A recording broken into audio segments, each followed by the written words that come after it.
La vida de Elías. Arthur Walkington, Pink.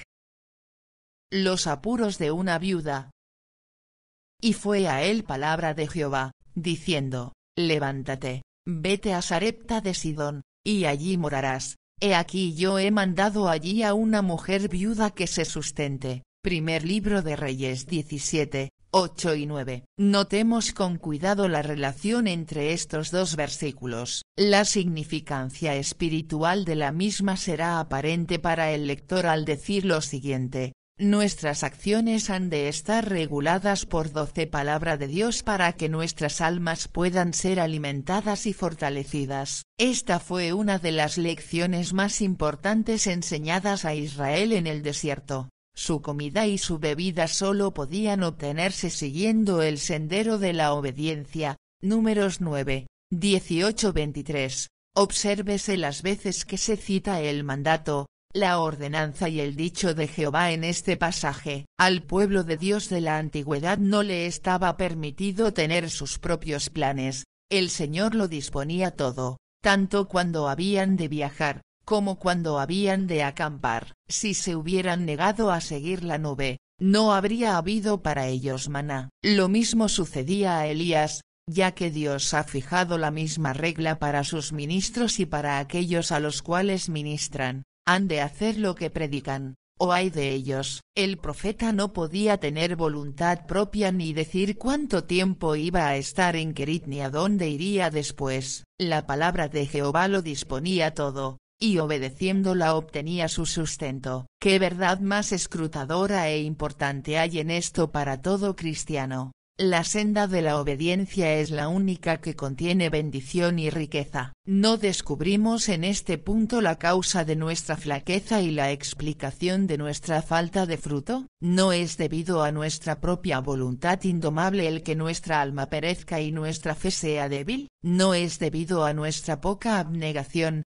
a que no hemos tomado la cruz, a que no seguimos a Cristo, que seamos tan débiles e infelices? Nada contribuye tanto a la salud y al gozo de nuestras almas como la sujeción a la voluntad de aquel a quien hemos de dar cuentas. Y el predicador, lo mismo que el cristiano corriente, ha de atenerse a este principio. El predicador ha de andar por el sendero de la obediencia si quiere ser usado por el que es santo. Si Elías hubiera observado una conducta insubordinada, y hubiera tratado de agradarse a sí mismo, ¿cómo podría haber dicho después con tanta certeza en el monte Carmelo, si Jehová es Dios, seguidle? Como observábamos en el capítulo anterior, la correlación del servicio es la obediencia. Las dos cosas están unidas indisolublemente. En el momento en que dejo de obedecer a mi maestro, dejo de ser su siervo. A propósito de ello,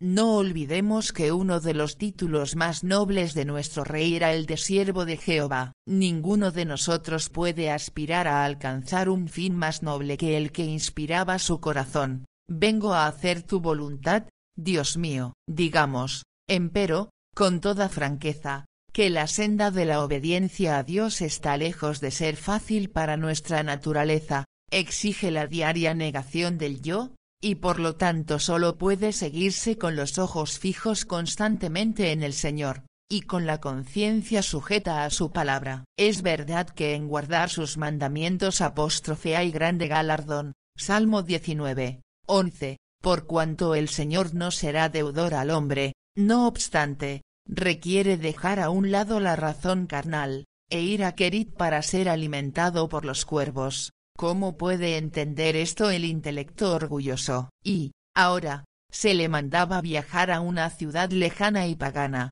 y ser sostenido por una viuda solitaria y a punto de morir de hambre. Sí, lector, la senda de la fe es totalmente contraria a lo que llamamos sentido común, y si tú sufres la misma dolencia espiritual que el que esto escribe, a menudo encuentras más difícil crucificar la razón que repudiar los trapos inmundos de la justicia propia. Entonces él se levantó, y se fue a Sarepta, y como llegó a la puerta de la ciudad, he aquí una mujer viuda que estaba allí cogiéndose hojas. Versículo 10. Era tan pobre que no tenía leña ni servidor que se la fuera a buscar. ¿Qué estímulo debía encontrar Elías en tales apariencias? Ninguno, por cierto, más bien parecía todo calculado para llenarle de dudas y temores, si es que se fijaba en las circunstancias externas. Y él la llamó, y díjole: ruégote que me traigas una poca de agua en un vaso,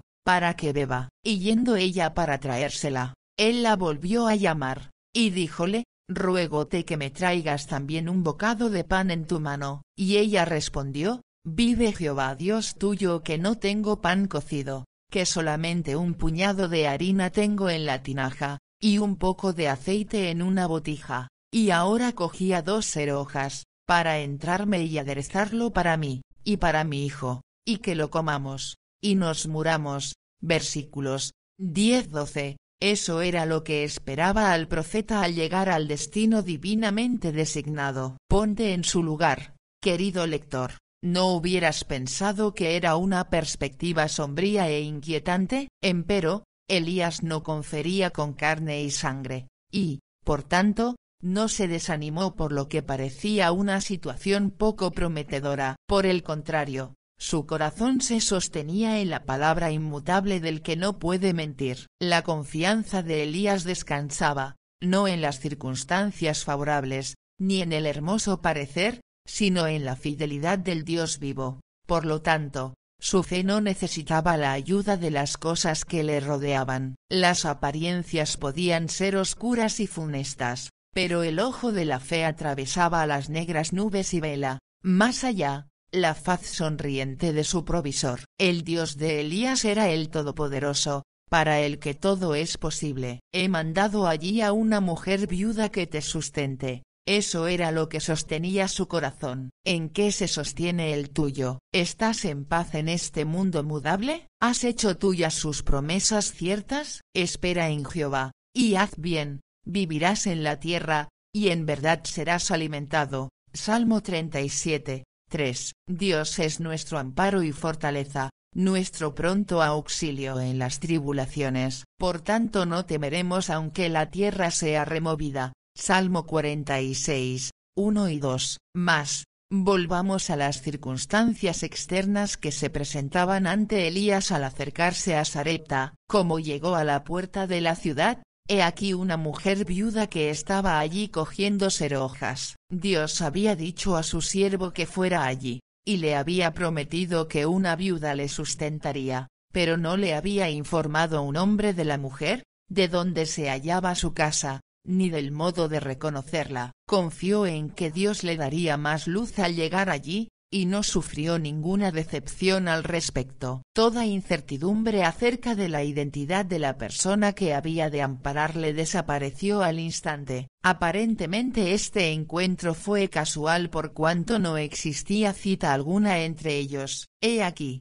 considera y admira, una mujer viuda que estaba allí. Ve cómo el Señor en su providencia rige todas las circunstancias para que esta mujer en particular pueda estar a la puerta de la ciudad en el mismo momento que llegue el profeta. He aquí que Elías acude como con el propósito de encontrarla. Con todo, no la conocía, ni ella a él. Tenía toda la apariencia de ser casual, empero estaba decretado y preparado por Dios para cumplir la palabra que había dado al profeta. Lector mío, no hay evento en este mundo, por grande o pequeño que sea, que suceda por casualidad. Conozco, oh Jehová, que el hombre no es señor de su camino, ni del hombre que camina es ordenar sus pasos. Jeremías 10, 23. Qué bendito es tener la seguridad de que por Jehová son ordenados los pasos del hombre. Salmo 37, 23. Es incredulidad total desasociar de Dios los hechos ordinarios de la vida. Todas las circunstancias y experiencias que nos rodean están dirigidas por el Señor,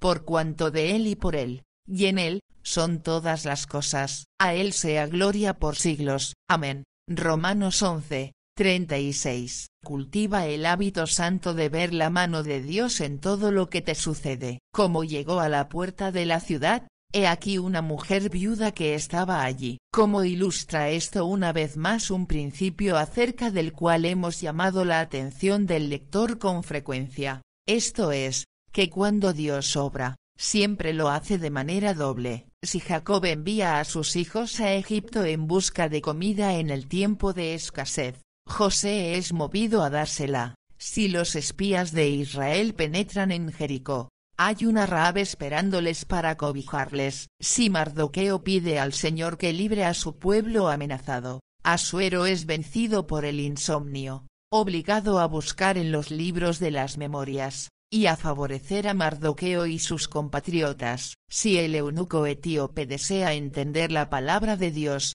Felipe es enviado a interpretársela. Si Cornelio ora pidiendo conocimiento del Evangelio, Pedro es enviado a predicarle. Elías no había recibido insinuación alguna acerca del lugar donde vivía esa viuda, pero la providencia divina ordenó sus pasos para que la encontrara a la entrada de la ciudad. ¿Qué estímulo hay para nuestra fe en estos ejemplos? Así pues, ahí estaba la viuda, mas, ¿cómo había de conocer Elías que era la que Dios había aparejado para recibirle? Había de probarla, como el siervo de Abraham hizo con Rebeca cuando fue enviado a buscar esposa para Isaac. Eliezer oró, sea, pues, que la moza a quien yo dijere, baja tu cántaro. Y ella respondiere, bebe, y también daré de beber a tus camellos, que sea esta la que tú has destinado para tu siervo Isaac. Génesis 24, 14. Rebeca apareció y cumplió estas condiciones. Lo mismo en este caso, Elías prueba a esa mujer para ver si es amable y benévola. Ruégote que me traigas una poca de agua en un vaso, para que beba. Así como Eliezer consideró que solo alguien lleno de bondad estaría capacitado para ser la compañera del hijo de su amo, así también Elías estaba convencido que solo una persona liberal estaría dispuesta a sostenerle en tiempo de hambre y sequía. La llamó, y díjole, ruégote que me traigas una poca de agua en un vaso, para que beba. Obsérvese el porte cortés y respetuoso de Elías. El ser un profeta de Jehová no le autorizaba a tratar a esa pobre viuda de manera altanera y despótica. En vez de mandar, dijo, ruégote. ¿Qué reproche se contiene aquí para los que son orgullosos y entremetidos? Todo el mundo merece cortesía. Sed amigables. Primera de Pedro 3, 8. Es uno de los preceptos divinos dados a los creyentes. Y, ¿qué prueba más severa a la que Elías sometió a esta pobre mujer? Traerle agua para beber. Con todo, no puso objeciones ni le pidió precio por lo que había venido a ser un lujo costoso. No, ni siquiera a pesar de que Elías era un extraño para ella, perteneciente a otra raza. Admiremos el poder persuasivo de Dios, quien puede producir actos bondadosos en el corazón humano en beneficio de sus siervos. Y yendo ella para traérsela, sí, dejó de coger hojas para sí, ante la petición de este extraño, se encaminó a buscar el agua. Aprendamos a imitarla en esto, y estemos siempre preparados a hacer favores a nuestros semejantes. Si no tenemos con qué dar al necesitado, deberíamos estar dispuestos a trabajar por ellos. Efesios 4, 28. Un vaso de agua fría, aunque no nos cueste más que el trabajo de ir a buscarlo, no quedará sin recompensa. Y yendo ella para traérsela, él la volvió a llamar, y díjole, ruégote que me traigas también un bocado de pan en tu mano. Versículo 11. El profeta lo pidió con el propósito de probarle aún más. ¿Y qué prueba? Compartir con él su última comida, y para preparar el camino para la conversación que seguirla. Ruégote que me traigas también un bocado de pan en tu mano.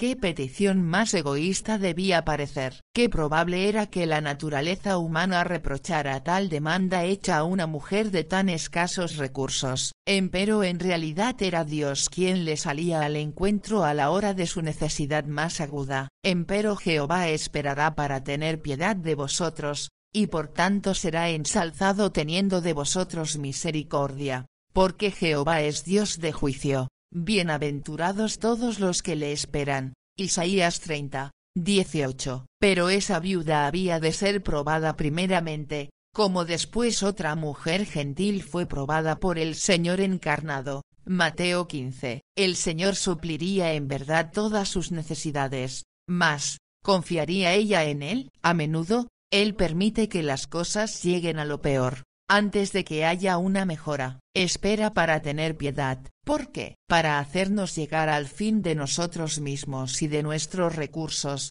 hasta que todo parezca perdido y nos desesperemos, a fin de que podamos discernir más claramente su mano liberadora. Y ella respondió: vive Jehová Dios tuyo, que no tengo pan cocido, que solamente un puñado de harina tengo en la tinaja, y un poco de aceite en una botija, y ahora cogía 2 serojas, para entrarme y aderezarlo para mí y para mi hijo, y que lo comamos, y nos muramos. Versículo 12. Los efectos de la terrible hambre y sequía de Palestina se hicieron sentir también en los países adyacentes, en relación con el hecho de que se encontrara aceite en poder de esa viuda de Sarepta en Sidón. J. Blunt, en su obra admirable Las coincidencias involuntarias del Antiguo y del Nuevo Testamento, tiene un capítulo provechoso. Pone de relieve que, en la distribución de la tierra de Canaán, Sidón tocó en suerte a Aser.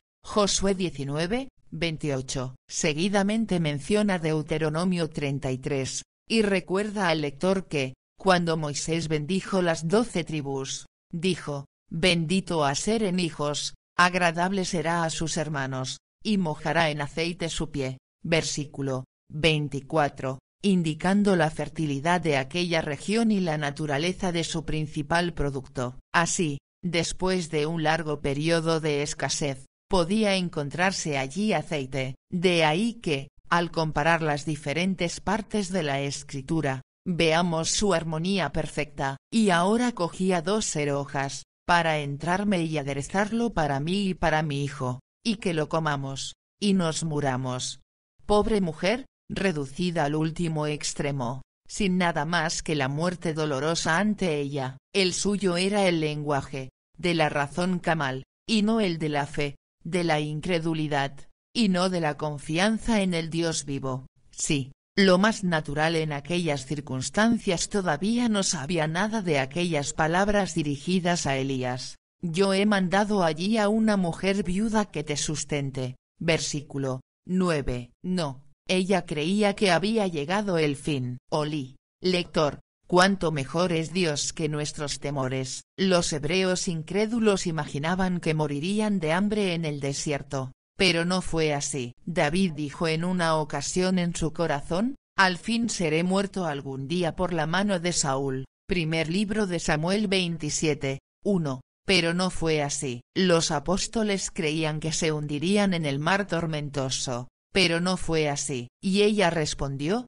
vive Jehová Dios tuyo, que no tengo pan cocido, que solamente un puñado de harina tengo en la tinaja, y un poco de aceite en una botija, y ahora cogía 2 serojas, para entrarme y aderezarlo para mí y para mi hijo, y que lo comamos, y nos muramos. Versículo 12. Para la vista natural, para la razón humana, parecía imposible que pudiera socorrer a nadie. En la miseria más abyecta, el fin de sus provisiones estaba a la vista, y sus ojos no estaban puestos en Dios, como tampoco los nuestros lo están hasta que el Espíritu obra en nosotros, sino en la tinaja, y esta hora le faltaba. En consecuencia, no había nada ante ella sino la muerte. La incredulidad y la muerte están unidas inseparablemente. La confianza de esa mujer estaba puesta en la tinaja y la botija, y aparte de estas no tenía esperanza. Su alma no conocía nada de la bendición de la comunión con Dios,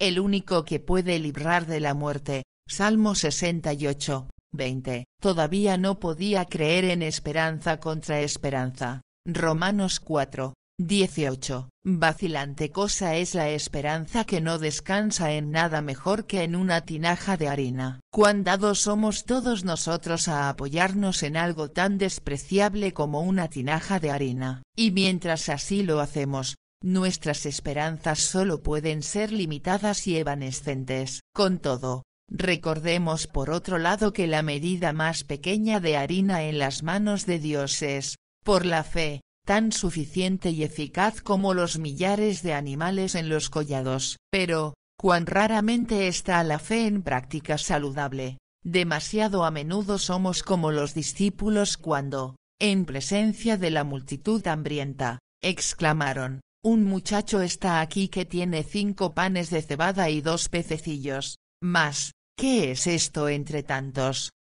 Juan 6, 9. Este es el lenguaje de la incredulidad. La fe no se ocupa de las dificultades, sino de aquel para quien todo es posible. La fe no se ocupa de las circunstancias, sino del Dios de las circunstancias. Así era para con Elías, como veremos cuando consideremos la secuela inmediata. Y qué prueba para la fe de Elías eran las palabras lastimeras de la pobre viuda. Considera la situación que se presentaba ante sus ojos: una viuda y su hijo muriendo de hambre, unas pocas serojas, un puñado de harina y un poco de aceite, era todo lo que existía entre ellos y la muerte. A pesar de esto, Dios le habla dicho: «Yo he mandado allí a una mujer viuda que te sustente». ¿Cuántos exclamarán: «Qué profundamente misterioso! ¡Qué experiencia más dura para el profeta!». Si tenía que ayudarla, en lugar de convertirse en una carga para ella. Pero, como Abraham antes de él, tampoco en la promesa de Dios dudó con desconfianza, antes fue esforzado en fe. Sabía que el Señor de cielos y tierra había decretado que ella tenía que sustentarle, y aunque no hubiera habido harina ni aceite, ello no habría desalentado su espíritu ni le habría disuadido. Oh, lector querido, si conoces algo experimentalmente de la bondad, el poder y la fidelidad de Dios, no dejes que tu confianza en él vacile, no importa cuáles sean las apariencias. Ahora cogía 2 serojas, para entrarme y aderezarlo para mí y para mi hijo, y que lo comamos, y nos muramos.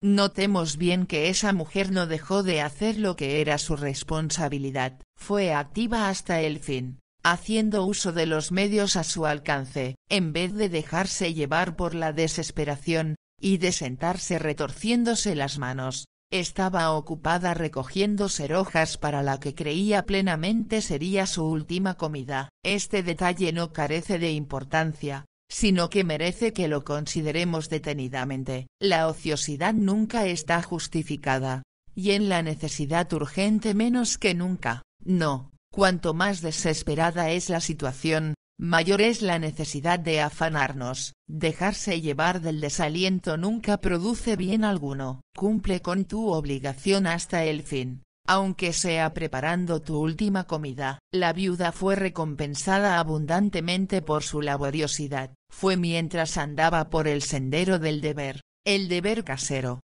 que Dios, por su siervo, le salió al encuentro y la bendijo.